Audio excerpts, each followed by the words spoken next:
सवाल नहीं उठाया जा सकता। ऐसे में जनता दल यूनाइटेड हो, मुख्यमंत्री नीतीश कुमार जी, जरूरी है बिहारियों को जात पात धर्म मजहब से उठकर डबल इंजन की सरकार का साथ देना, मेरे प्रधानमंत्री नरेंद्र मोदी जी की सोच वाली सरकार को बनाना, मुख्यमंत्री नीतीश कुमार जी के अनुभव वाली सरकार को बनाना। और हम लोग तो हैं ही भैया, मेरे नेता, मेरे पिता आदरणीय रामविलास पासवान जी ने बिहारी एकता के लिए अपनी पार्टी को समाप्त करने का काम किया 2005 में मुसलमान मुख्यमंत्री की बात करते हुए।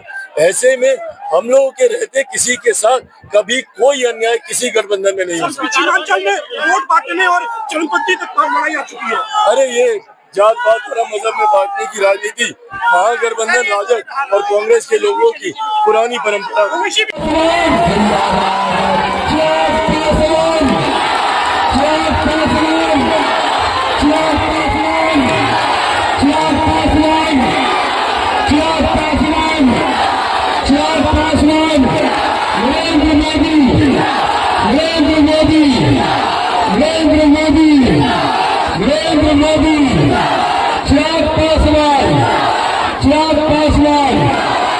आप सबसे कोई जानकारी साझा करें।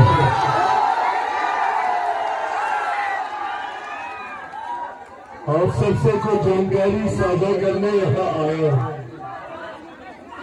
साथियों, आने वाले 5 साल हमारे प्रदेश के लिए महत्वपूर्ण बातें सुनिएगा, सुनिए पहले। आने वाले 5 साल हमारे प्रदेश के लिए अति महत्वपूर्ण होने वाले हैं।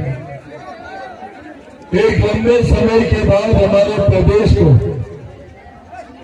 ऐसा 5 साल मिलने जा रहा है जो डबल इंजन की सरकार के 5 साल होंगे, जहां पर एक तरफ केंद्र में प्रधानमंत्री नरेंद्र मोदी जी के नेतृत्व वाली सरकार है, तो वहीं दूसरी तरफ बिहार में मुख्यमंत्री नीतीश कुमार जी के नेतृत्व में एनडीए की सरकार बनने जा रही है।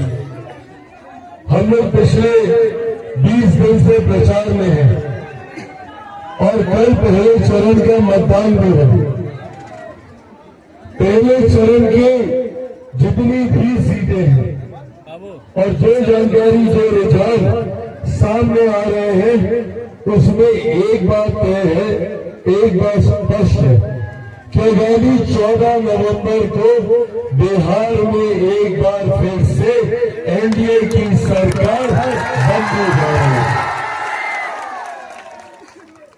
तो अब ये बड़ी जिम्मेदारी बहादुरगंज की महान जनता की है कि जब बिहार में एनडीए की सरकार बने तो यहां से हमारा प्रतिनिधित्व करने वाला विधायक, बहादुरगंज विधानसभा का विधायक एनडीए का विधायक होना चाहिए, लोक जनशक्ति पार्टी रामविलास का विधायक होना चाहिए, विधायक के रूप में मोहम्मद कलीमुद्दीन जी यहां से होना चाहिए। अब ये होना क्यों जरूरी है? ये होना क्यों जरूरी है? ये होना इसलिए जरूरी है क्योंकि अगले 5 साल जब डबल इंजन की सरकार में बिहार की हर एक विधानसभा जब तीव्र गति से विकास की राह पर आगे बढ़ेगी, तो आपका विधायक अगर वो एनडीए का विधायक नहीं हुआ, अगर वो महागठबंधन के किसी दल का विधायक हुआ, तो वो अगले 5 साल सिर्फ बहाना बनाएगा। अगले 5 साल वो सिर्फ आपको आकर बोलेगा कि भैया बिहार सरकार हमारी बात नहीं सुनती, मंत्री हमारी बात नहीं सुनते, केंद्र सरकार हमारी बात नहीं सुनती। अगले 5 साल हम जो बोल रहे हैं महत्वपूर्ण बात बोल रहे हैं, पहले उसको गंभीरता से सुनिए कि हम क्या बोल रहे हैं।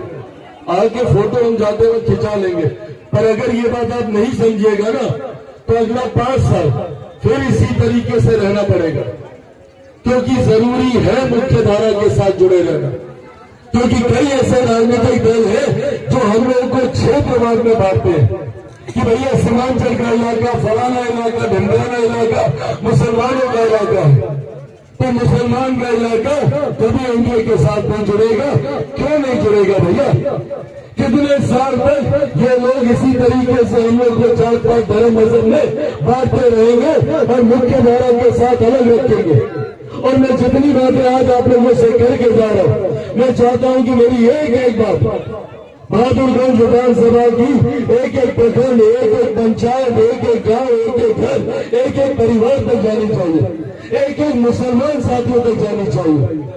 क्योंकि इन लोगों ने दशकों से मुसलमानों को अपना वोट बैंक बना के रखा और इन्होंने उनके ऊपर अपना आधिपत्य जमा कर इस बात को सुनिश्चित किया कि भैया मोदी का डर दिखा के, एनडीए का डर दिखा के हम लोग मुसलमानों को सीमांचल के इलाके में आने वाले किसी भी विधानसभा को हम लोग उधर वोट देने नहीं देंगे।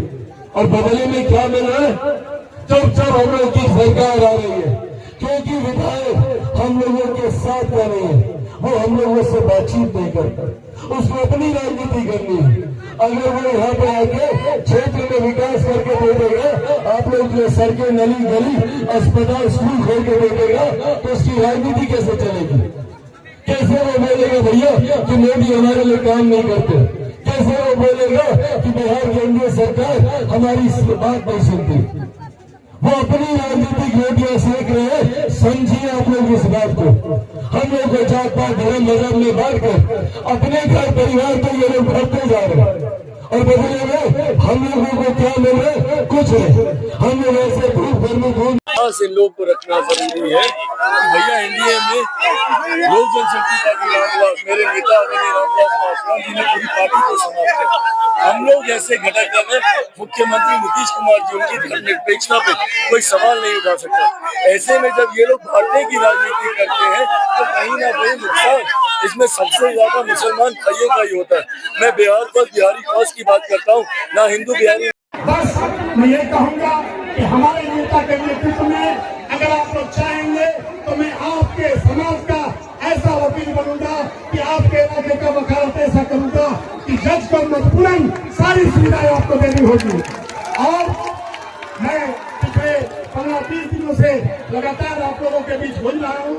आप लोगों का आशीर्वाद प्राप्त भी है और मुझे भरोसा है कि आप लोग इस बार हमारे एनडीए सरकार के प्रत्याशी होने के नाते आप लोग भारी बहुमत से हमें विजय दिलाएंगे और एनडीए सरकार को, नीतीश सरकार को आप पूरा मौका देंगे सेवा करने का।